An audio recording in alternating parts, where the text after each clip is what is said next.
Halo sahabat Cendikia, selamat datang kembali di podcast Cendikia Bersinergi, wadah inspirasi dan cerita prestasi dari siswa-siswi hebat sekolah kita. Nah, pada episode kali ini kita akan berbincang dengan salah satu siswi yang berhasil mengharumkan nama sekolah dalam ajang nasional. Ia berhasil mendapatkan medali perak pada kompetisi siswa cerdas Indonesia tingkat SMP, bidang Bahasa Indonesia, yang diselenggarakan oleh Universitas Jenderal Sudirman, bekerjasama dengan Olimpiade Indonesia. Nah, langsung saja kita sambut narasumber kita hari ini. Halo. Halo Kak. Sebelumnya terima kasih ya sudah hadir di podcast Cendikia Bersinergi. Ya, Oke, sebelum itu mungkin bisa perkenalkan diri terlebih dahulu dan mungkin ceritakan sedikit tentang kamu. halo semuanya. Perkenalkan nama aku Bunga Trata Ismi Afsari Malik. Aku sekarang kelas 9 dan asal aku dari Surabaya. Cuman sekarang aku tinggal di Jakarta. Oke, asal kamu dari Surabaya. Nah, itu Surabaya kan jauh banget. Kok kamu bisa sih dapat info sekolah di sini dan bisa bersekolah di sini? Awalnya waktu aku kelas 6, aku kan homeschooling Kak.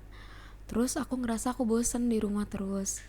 Akhirnya aku ditawarin orang tua buat mau boarding aja nggak di sini. Nah, kebetulan di sini ada kakak aku, jadi aku setuju sih. Terus sekarang udah jalan 3 tahun di sini. Oke. Nah, dengar-dengar kamu baru banget nih mendapatkan medali perak di kompetisi siswa cerdas Indonesia. Gimana sih perasaan kamu setelah kamu tahu kalau kamu itu menang? Awalnya aku nggak berharap apa-apa sih, soalnya ini pengalaman pertama aku juga kan. Cuman alhamdulillahnya tiba-tiba dikabarin sama temen kalau katanya aku menang, terus ya aku seneng banget sih. Oh, jadi ini pengalaman pertama kamu. Ya, Nah, gimana sih pengalaman apa sih yang kamu dapat dalam mengikuti kompetisi ini?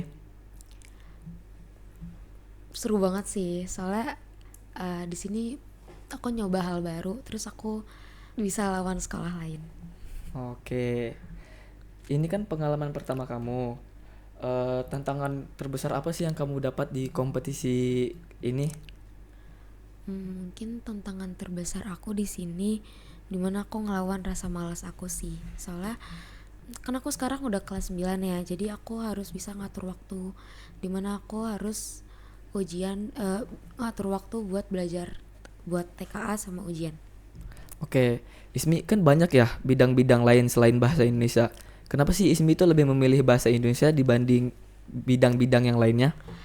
Awalnya aku tuh sebenarnya lumayan suka baca, jadi aku kayak mungkin aku ngerasa kayaknya aku ada kemampuan sih buat nyoba olim bahasa Indonesia. Terus dihitung-hitung pengalaman baru juga kan, jadi ya udah coba aja gitu. Oke. Nah, Ismi, gimana sih persiapan Ismi sebelum mengikuti lomba ini?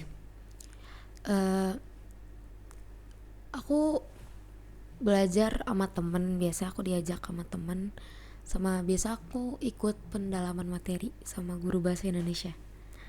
Oke, jadi kamu itu mengikuti pendalaman materi dengan guru. Ya, Oke, Ismi, bagaimana sih cara Ismi mengatur waktu antara belajar dan berkegiatan di sekolah? Apalagi kan kita sekolah ini sekolah boarding, ada kegiatan asrama dan kegiatan yang lain-lainnya. ya. Biasanya aku buat jadwal sendiri sih. Terus kalau misalkan aku ngatur waktu buat belajar, biasanya kalau misalkan olim aku milih belajar di waktu luang karena biar lebih enjoy aja gitu. Terus biasa aku belajar setelah kajian biar waktu udah nggak ada kegiatan asrama sama sekolah. Oke. Nah, Ismi, apakah Ismi itu merasa gugup atau ragu saat lomba berlangsung? Buat pengalaman pertama sih ini ragu banget ya, kayak gugup banget gitu. Soalnya ini pengalaman baru, jadi kayak ya ragu aja gitu. Oke. Pelajaran apa sih yang paling berharga yang Ismi berhasil dapat dalam mengikuti kompetisi ini? Pengalaman berharga aku sih dimana aku bisa menang ngelawan sekolah lain, terus aku jadi bisa belajar banyak sih dari olimpiade ini. Oke. Nah, Ismi, harapan dan target kamu setelah kamu meraih prestasi ini itu apa? Harapan aku semoga aku bisa meraih juara lebih banyak lagi, terus aku bisa nyoba olimpiade di bidang lain. Oke. Dan mungkin Ismi ada pesan yang ingin sampaikan kepada teman-teman agar teman-teman itu lebih bersemangat dalam berprestasi mungkin? Buat teman-teman, eh,